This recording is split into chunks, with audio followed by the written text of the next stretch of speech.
when Raisi died, I should have mourned because he was not saved.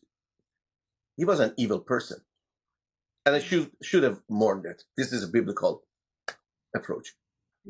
Honestly, I almost did a cartwheel when I heard the news. The question I've been kind of mulling over my head is, does this election really matter? Now, with the upcoming election, there will be another monkey, another puppet show for a few years, probably at most 4 years, probably, if he is not killed again. I mean, you mentioned that things are gonna this is like the beginning of maybe worse things. And then what? Islam will continue to be triumphant until there have been 12 Khulafa, all of them from Al-Quraysh. The God of heaven will set up a kingdom that shall never be destroyed, nor shall the kingdom be left to another people. It shall break in pieces all these kingdoms and bring them to an end, and it shall stand forever. This is my brother, my executor, and my successor among you, so listen to him and obey. My kingdom is not of this world. If my kingdom were of this world, my servants would have been fighting. Whoso obeys me obeys God. Whoever disobeys me disobeys God. Whoever disobeys my commander disobeys me. The Lord said to me, You are my son. Today I have begotten you. Ask of me, and I will make the nations your heritage, and the ends of the earth your possession. Two systems of government, two visions for life on earth. Whichever is true changes everything. This is Christ and Khulafa.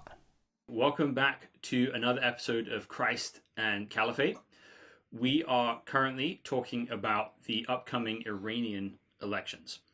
And today we have us joining over the internet from his secret bunker underneath the house of Ayatollah Ali Khamenei, Pastor Mansour Khajepour. Hello. No, my bunker is no longer a secret bunker. So if someone wants to meet, we can arrange. It's right around the corner from a Starbucks coffee shop. Okay, less secrecy now. This is good. So, just real quick, tell us a little bit about yourself. So, you were a pastor in Iran, correct? Yes. Well, James, thank you so much for the program and greetings in a more formal way to all the viewers and the people who are a part of this podcast. Yes, Mansour Khajepour. I was born in Mashhad, Iran, and lived in Iran as a Muslim for the first 14, 15 years of my life, and then another 15 years in Iran as a Christian convert from Islam. 4 years of that, I served as a youth pastor, youth leader in the Presbyterian Church in Tehran before we were forced to leave Iran in 1996. So, sorry to deviate from this. You were a veteran of the Iraq-Iran war, right? I am. That is correct. Yes, I was one of the volunteer forces that I joined voluntarily. As a Christian, I joined the efforts not to carry gun, but to carry a huge backpack filled with a lot of medications, and I was a part of the Red Crescent, which is an Iranian version of the Red Cross, supporting the wounded people, etc., and a huge radio too. So I had a radio and also some medical equipments. So that's actually really interesting because I had not put that timeline together. So even as a persecuted Iranian Christian, you actually still loved your country and still served your country in that way. In fact, James, let me, with your permission, I hope you do give me that permission, otherwise we will have a huge argument, to take a few minutes of giving a bit of background of stuff that is happening in my head all these days. I'm in the kind of just at the verge of writing something, but I'm just thinking and collecting some data. In 1979 in Iran, the revolution happened. That was ridiculous. It was a horrible reality to the people of Iran and also to the world. Nonetheless, that horrible reality brought a lot of excitement to the people of Iran, and there is a great thing, a direct impact in a positive way. I'm not talking about spirituality. I'm not talking about Romans 8:28. I'm talking about societal impact of a larger, a macro change in the society. What happened as a result of the revolution in Iran, the Iranian people became more aware of political changes and societal matters, therefore became more aware, and we had just the amount of people, the literacy increased. All of a sudden, we have people got engaged in conversations and political discussions and reading and thinking and critically analyzing stuff. So that was one of the effects, the good effects of a horrible reality called Islamic Revolution. When that happened, a collateral benefit to the society was that the society became more politically educated and aware of what is happening, and therefore involved. Now, that's one. Keep that on one side. On the other side, an 8 years of war between Iran and Iraq. Set aside who started and what happened. That's a huge debate. But the war between the two nations brought the people of both nations around themselves in each community. In Iraq, let me start with Iraq, it's easier than in Iran. In Iraq, we had the Sunnis, we had the Shiites, we had the Kurds, and the Christians. All of them became united in a sense of nationalistic approach towards a common enemy. The same was true in Iran. In Iran, we had 16 major ethnic groups and languages, in addition to at least four official religions in Iran, and also a lot of other groups. We set aside all of our differences at that time because there again, there was a war against innocent people in our perception of, and I'm not talking about who was right, who is wrong. In war, both sides are wrong, period.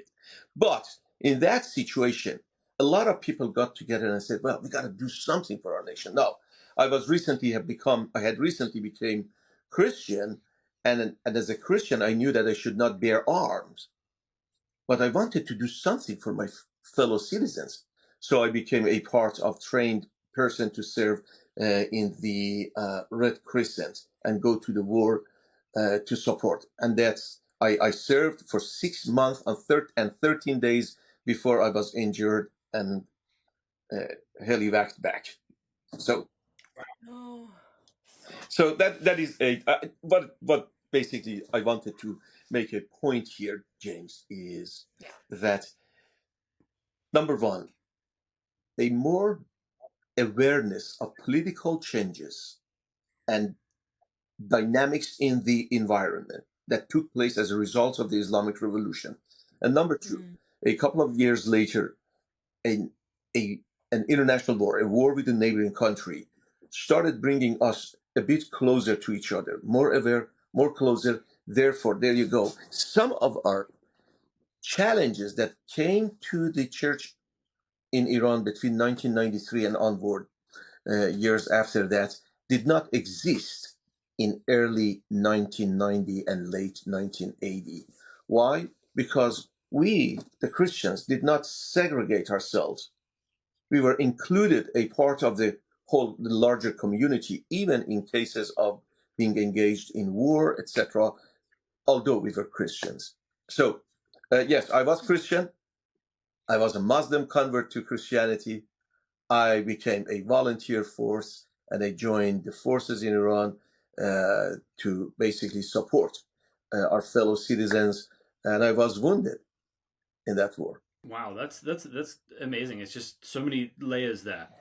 So, fast forwarding to a month ago, the president of Iran, Ebrahim Raisi, yes, was killed in a helicopter crash. Correct. Can you tell me about your sort of immediate reaction to that, and how Iranians in general are reacting to something like this happening? Okay, I'm going to tell you first a filtered opinion of mine, and then I will reveal myself wholeheartedly and honestly.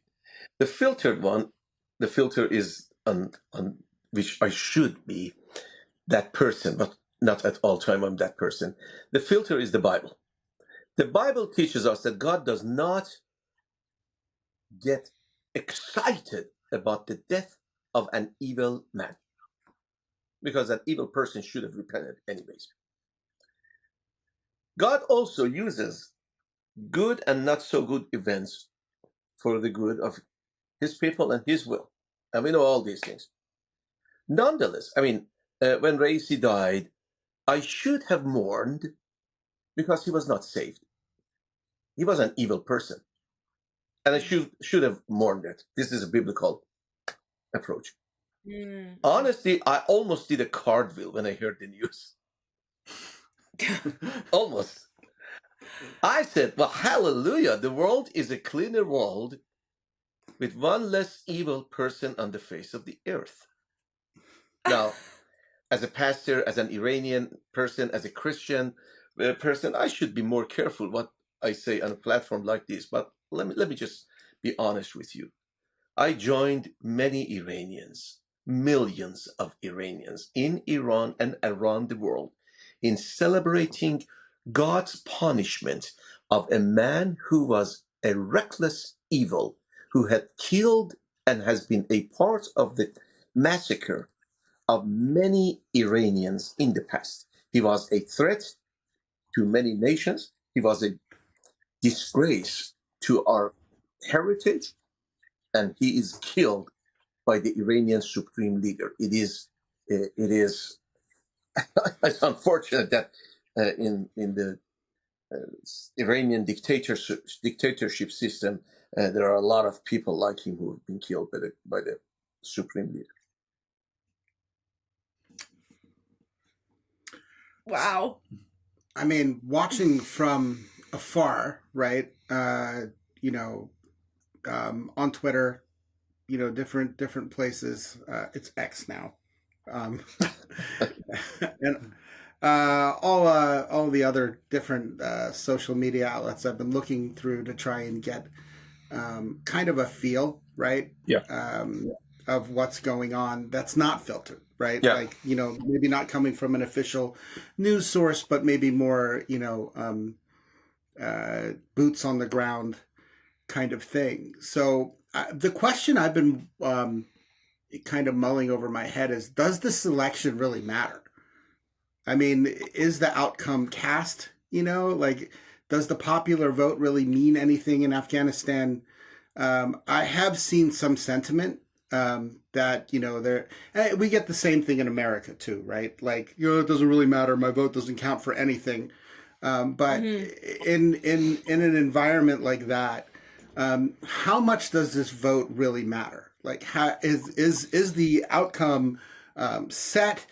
Will the regime listen to, the population and move in the direction of the population? Or is the outcome going to be dictated by the regime? Well, I think if I want to answer that without any filters now and being fully honest. Please, we don't. Right, this is a good film. Safe space. Listen, the idiots, the dictators, the fundamentalist, dumb people are the same today and 2,000 years ago. In 2,000 years ago, when Jesus was walking for 2 years, performing miracles, feeding people, teaching them the solid teaching from heaven, he was called either Beelzebul, the chief of the devil, the demons, or being kicked out of the midst and asking him, hey, leave us alone. We don't want you. Then Jesus started having mercy on those who had ears but they did not want to hear, who had eyes but they did not want to see. And what Jesus did as a favor to them is that he concealed the truth from them by talking to them in forms of parables. The same is true in Iran. These dumb dictators, like the supreme leader and all his host of demons, they don't listen to the cry of the people. The people of Iran have been crying for help both nationally and internationally. They've been shot to death, they've been arrested, they've been kidnapped, they've been killed, they've been imprisoned. And also we have this large prison for 83 million populations called Iran right now. They have become an enemy to other nations through its proxies in Yemen by the Houthis, in Iraq, Lebanon, Syria, elsewhere, and now in Venezuela and in the southern parts of the United States, in the southern part of America, or South America to be more correct. Now, what to do with a government that doesn't listen? There will be a punishment against them. The punishment, I'm not talking about the ultimate punishment. The punishment comes from within this cancerous lump called Islamic Republic. The Word of God says, a bad tree cannot bear good fruit. The tree is bad.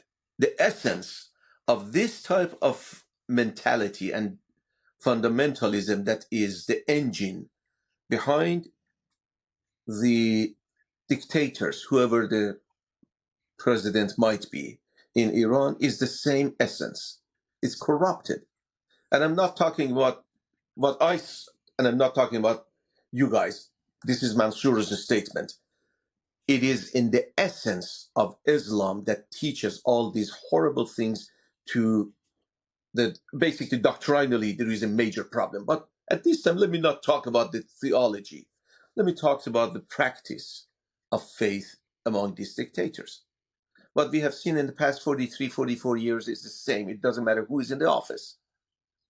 In the past 2 months, Ahmadinejad, one of the most reckless presidents in Iran, has been in the news by basically representing himself as the savior of Iran from all these challenges. But when he had his time in the office, the history is still fresh in our minds. They won't listen.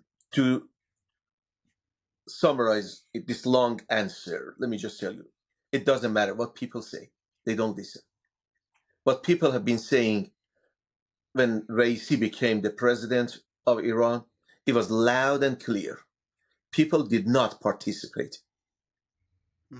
in the election. That is the loudest voice that could have been. It was heard, but who cares? They still do their things. Nowadays, what disappointed me is that these reckless leaders have started bringing excitement to people to have a larger participation in the election by bringing a semi-reformist figure, Mr. Pezeshkian, among the 8. But he is the same. Let me ask you this question: have you been in the business of understanding how do individuals become qualified to be a presidential candidate? I mean, from what I understood and what I read, it looked a lot like, well, there are many, many, many councils in Iran, and the many, many councils just kind of have a conference and about who they want or who they'll allow.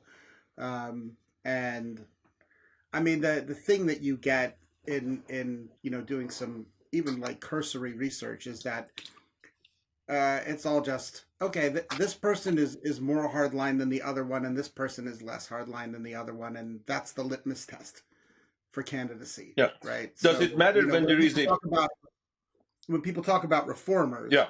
The even in the most like generous reporting, yeah, you get this idea that well, there's still a little bit of tyrant in the guy, right? Yeah. Like, yeah. So it's almost like, which kind of fast food are you going to order from Taco Bell? There's kind of a certain choice, but it's all just the same thing in like different shapes, right? Exactly. There's no option of saying anything like more nutritious. Well Right. said. Why is that? Because, the way it is, I mean, the law says that any Iranian citizen can apply to become a candidate, but they go through a process, and they've been filtered, and then numbers reduce, but at the end there is a guardian council. The guardian council has to put the final affirmation on an individual so that he might be a candidate. Let me just tell you, among all these people that were kicked out of the candidacy pool, the last two presidents of Iran were disqualified, Rouhani and Ahmadinejad. Mm-hmm. Go figure. I mean, how much of filtration and censorship is there? Now, I don't care about either of them. It doesn't matter. Now, here's the bottom line. The Guardian Council, when a name comes to the Guardian Council, that means they have gone through numerous filters already. These are basically the individuals that they say, yeah, any one of these can be the president. But when the votes are casted, the ballots are casted, and then just people have voted with a lot of false operation in the whole process. I mean, there is a lot of cheating in the system. But then a name comes out of the system. That person is not the president of Iran, by the way, unless the supreme leader confirms his office, period. Right. It doesn't matter how many people vote, how many councils they have gone through. The bottom line is that the supreme leader has to say the final word. And here is my theory. Some people believe that Israel knocked down that helicopter, etc. I feel, I mean, it's just a thought. We cannot prove this, but I believe the supreme leader killed his president and the foreign minister, simply because a few months ago he made a couple of statements that seemed to appear to be that the president, the one that was killed, the president of Iran, Raisi, was aiming to become the next supreme leader. Right. Wasn't he a protege? Well, he was a protege, yeah, of course. Right. Yeah. Yeah. But then So he's gone. So the supreme leader is the final. He's the man. He's the man. I mean, he's the master devil in charge. Somebody has to get the supreme leader. Sounds like the answer to your question is no, by the way. No, Well, it won't make a difference. I mean, it certainly Thank seems you. like from the outside that when we've been looking at Iran over the past, even couple of years since the Green Revolution, Yeah. the Movement. uprising in the streets and stuff like that. You're getting a sense of tone deafness from the very top, right? Like, people protesting, the government doubling and tripling down. There might be some rhetoric about backing off and not, throwing people in jail. But just last week, I saw on X, on Twitter, somebody caught a bunch of guys jumping out of a van and throwing a woman into a van and beating her and, doing it very publicly, right? Absolutely. For whatever her crime was, her perceived crime was. But the idea is that, look, we're right back where we were. Yeah. Right. Right. And that comes from the top. Yeah.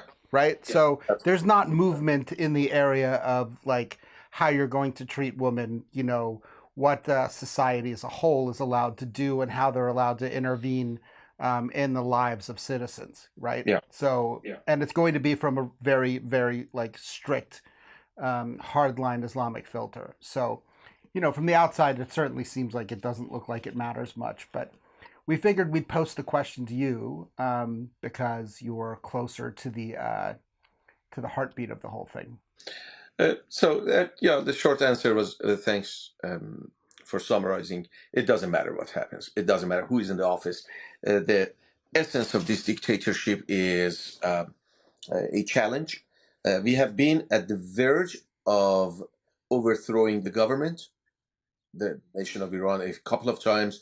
But then the big question comes in mind that what is next? What we have seen is that over the past 4 decades, we have been moving from bad to worse.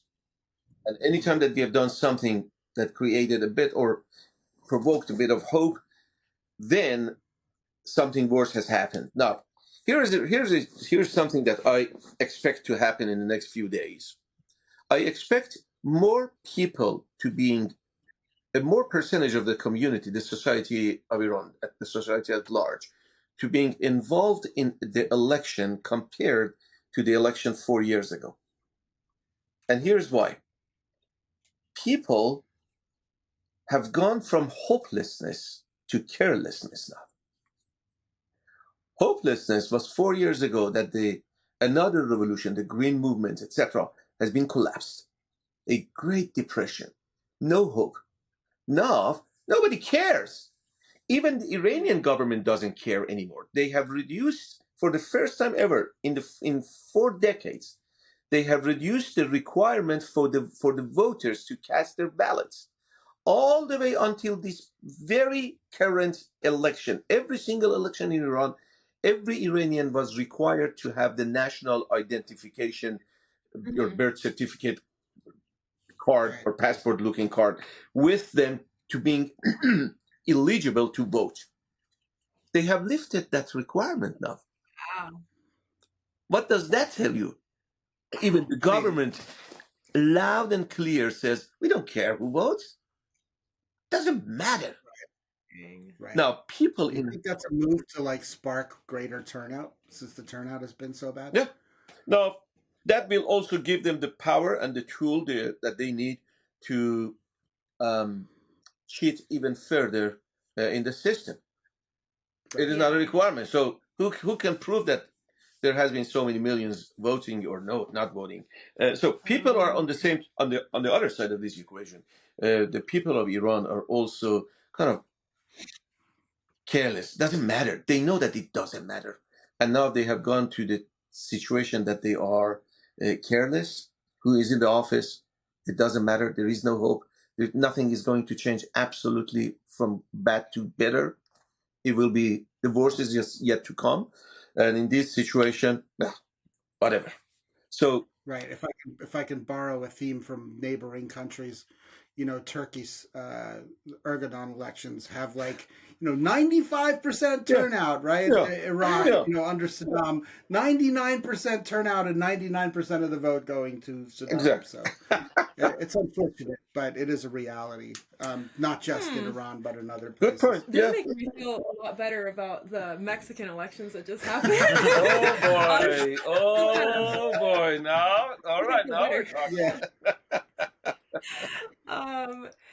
Can I ask? Okay, you were talking about you have a filtered opinion versus a non-filtered. We got the non-filtered. If we want to talk about maybe some hopes from a Christian perspective for Iran, for its leaders, for its people, we're all probably going to move into the filtered perspective. And what I mean by that is when we bring in a Bible informed and hopeful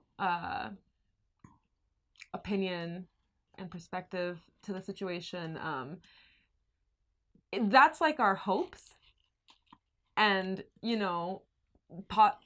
filled with positive hopes, even though right now I think we all feel more hopeless and kind of okay, well, nothing matters what's going on right now. But like you said, I mean, you mentioned that things are gonna this is the beginning of maybe worse things, and then what, right? Yeah. And I think maybe that's where we can talk about what we think. Yeah, what does it look like? What does it look like viewing the circumstances through a biblical grid? Yeah, I appreciate that. That's a very good direction. I appreciate that. I think just because it's filtered doesn't mean it's not genuine, right? Well, at the beginning, it's our hope. At the beginning, you said that there was a filter that you were looking at things through. Right. And I want to correct myself. Let me just, instead of using filtration, let me say, how about if we look at that through the lenses instead of filtering. Just pretty much the same idea, And then, just through the Sure. biblical lenses. Right. And I want to Yeah. add another flavor to that, in addition to the biblical, historical and biblical lenses Oh, would yeah. give us the affirmation of our biblical hope. What has happened in the past 4 decades or so in Iran has always been in favor of the expansion of the gospel. There are, now listen to this controversial statement, okay? And I dare anyone to prove me wrong. Today, 43 years later after the Islamic Revolution, there are more churches in Iran than mosques, and mosques altogether across Iran. Let me repeat that. Today, there are more churches in Iran than mosques in the Islamic Republic of Iran. Now, when I say that is built upon, number one, personal direction, a personal connection that I have with thousands of Iranians through either schools of theology that I teach, or through the TV programs that I do, or through the seminars, etc. Number two, there have been 2 major independent surveys done by one Dutch organization and another one done by the British organization and a British agency studying the trend of people coming out of Islam into different faiths such as Christianity or atheism or Zoroastrianism, etc. Today, there is less than a third of the people of Iran who identify with the religion that they would identify 40 years ago, Islam.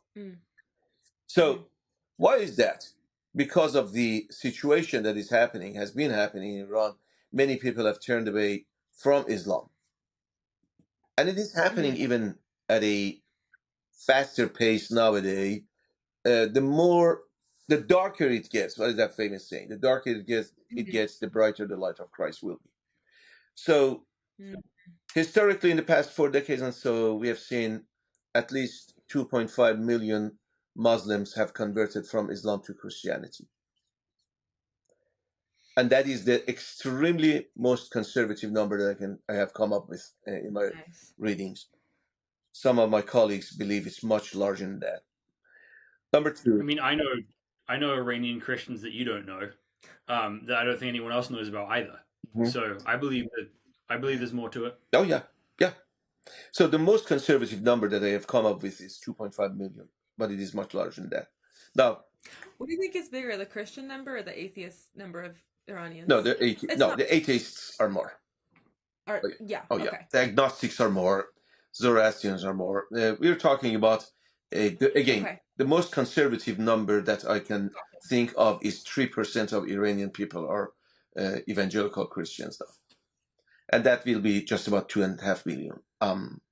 But that's the extremely most conservative number, and that's a big number, by the way.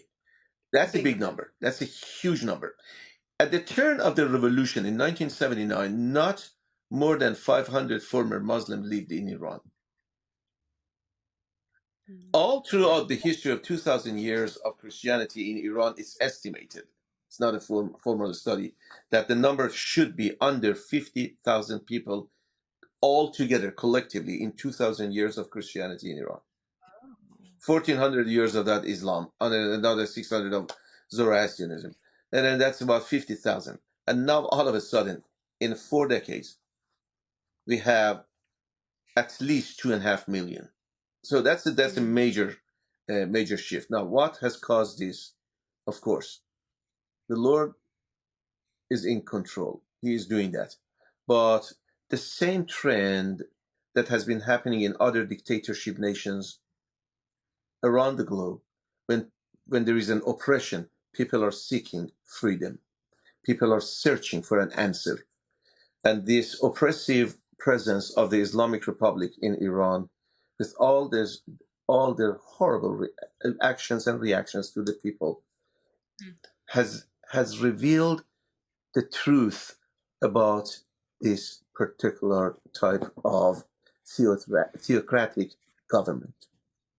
and people have seen the reality behind all those empty promises and lies that were brought to our nation. And now people have seen it all. They walk away. Those who continue to be a part of this ideology called Islamic Republic of Iran are either proxies, agents, or that have financial gains or ties with the dictator, or they are a part of the system. Otherwise, in the public, I mean, I have been in touch with many people, many of my people. Nobody really cares about Islam anymore. Period. Altogether, people drink recklessly. People dress recklessly. People do things that, in no religion, those are appropriate. People are not afraid of Islam anymore. That's gone. That's gone. And that's a good news. That's a good news. That's a good news. The Lord Jesus Christ has shed light in this dark situation, and a few people have seen the light and have become Christians. Now, with the upcoming election, there will be another another puppet show for a few years, probably at most 4 years, probably, if he is not killed again. And then the same situation will continue. I don't want to shed empty promises and false hopes by saying that, yeah, it will change. No, the Islamic Republic seems to be solid. All the just because they have money, they have gone, and unfortunately, they have deceived, and they have the support of many reckless Western politicians, including the current administration in the United States of America. Right. Friends, it is horrible that Canadians saw that and they did not allow the Iranian dictatorship to have an election taking place in Canada for Iran. The United States of America, the current administration, allowed this reckless regime to have stations where some of it's a propaganda. A few thousand votes doesn't change a lot in the whole spectrum, but the current administration in the United States of America allowed Iran to have stations where people can go and vote. That's ridiculous. That means this regime, this current administration, is siding with the regime of Iran, which is ridiculous. Not just there. I mean, there's the intelligentsia does it as well. Yeah. We just recently did a episode on where we went to the protests at UW, and the student protests all across the country have expressed sympathy for the regime and support in their attacks on Israel and different things. Well, it has revolution in the name, right? Right. Anything that has a revolution in it, right? Like, they have to support all revolutionary causes. So it's given them some legitimacy through the intelligentsia and also, among the youth, right? Which is, unheard of in the States, right? Yeah. But here we are. So let's land with this, right? So Christianity has been growing in Iran over the last 40 years exponentially, right? Yeah. So why don't you take 5 minutes for the Iranian atheist watching this who's like, why on earth would you trade one religious system that encompasses all of your life for another religious system that encompasses all of your life? That's a good question. My friend who is an Iranian, and maybe not Iranian, but an agnostic or atheist or anything, here's the good news. In Farsi, we have a beautiful saying. Let me literally translate that from Farsi into English and then elaborate more on that. It says it would be good if we examine something in the course of experiences. Then the liars will be revealed. Let me say that in Farsi. It's a horrible translation I did. خوش بود گر محک تجربه آید به میان تا سیه روی شود هر که در او غش باشد. Sounds much better. I know, it was much better. Friends, give it a shot. Listen, if this book, oh, it's Farsi book, if this book, this Bible, is true, it should have an answer. But that answer is not religion. The answer is not religion. Do not fall into the trap of religiosity preoccupation, either in Islam or Christianity or any other junk religion in the world. The answer is not in religion. The answer is in relationship. Examine and examine the impact of a book like this on the life of a person like this versus as the other books, Qur'an or other books that I have in my bookshelves here, on the life of its people. When genuine followers of a faith, and I don't emphatically, I'm not using religion.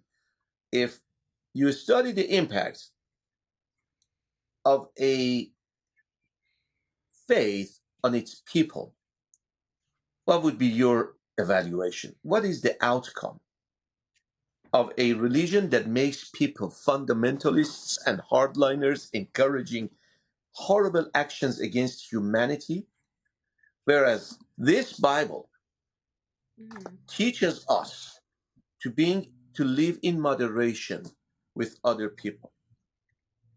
I am not talking about the entire community as Christians being Christ followers. Over the past 2,000 years, Christianity has a long history of dark ages that we have also become historically horrible dictators. Yeah. The only difference between this faith, religion, Christianity versus as the other one or the other ones is that Christians did not have any scriptural support for what they have done against humanity. Christ, Sure. Right. Jesus, does not allow us, neither in the Old nor in the New Testament, to crime against any other individual, any humanity, any other people. And that is my experience of following Islam faithfully and following Christ faithfully. Now, for my friends who are Iranians and following this podcast, I want to encourage you. Just look at these past 1,400 years. No, that's too much. Maybe 14 years of life in Iran. What has happened in Iran? What is your experience, your personal experience with your next door neighbor who is a Christian? Ask your dad and mom, ask your grandparents. Back then, in those days that Islamic revolution was not in Iran, when your grandparents wanted to travel from Tehran to Isfahan, for example, and they had a few 100,000 tumans of money in cash. They didn't trust the banking system. They didn't trust to leave that money in their home or the jewelry or tala or gold. Who they gave their money, their possessions, to keep those for them at no cost with 100% guarantee of protection. Just ask them. I did a survey at Tehran University on that very simple question. I asked about 250 students on a written survey. We're talking about 38 years ago. The answer was the Christians are the most trustworthy people in the neighborhood. In 250 students, and these are all Muslim students. They didn't know each other, and this was a written survey. The outcome was, I trust my Christian neighbor. I don't trust my Muslim parents, Muslim neighbors, Muslim siblings, Muslim uncles and aunts. It's an awesome fun fact. Wow. I want to, if I could add, if anybody does go and read that book, the Bible that you lifted there, also keeping in mind that never will you come across a point in which whether you're reading about a king, a judge, a prophet, if you're not reading about Jesus himself and you're reading about any other person, there's always going to be this issue of sin. And that sin is always going to play a part in that person's life and the life of the nations that and the community that person's around. And never is the Bible going to say, like, you have to follow this one leader or this one king or this one earthly ruler, because God is always teaching us that we fall short. So that's amazing that, I mean, we've also had lots of our Muslim friends express trust in us and all those things. That's a common thing.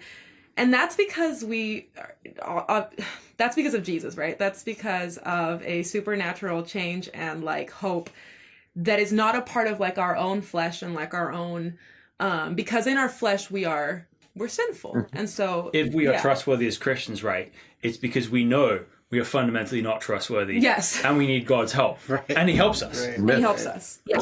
Right. Well, Pastor Mansour Khajepour, thank you so much for sharing your opinions and knowledge on Iran. And we'll be praying for you and we'll be praying for Iran. To everyone else, thank you for listening to Christ and Caliphate. We'll be back next time.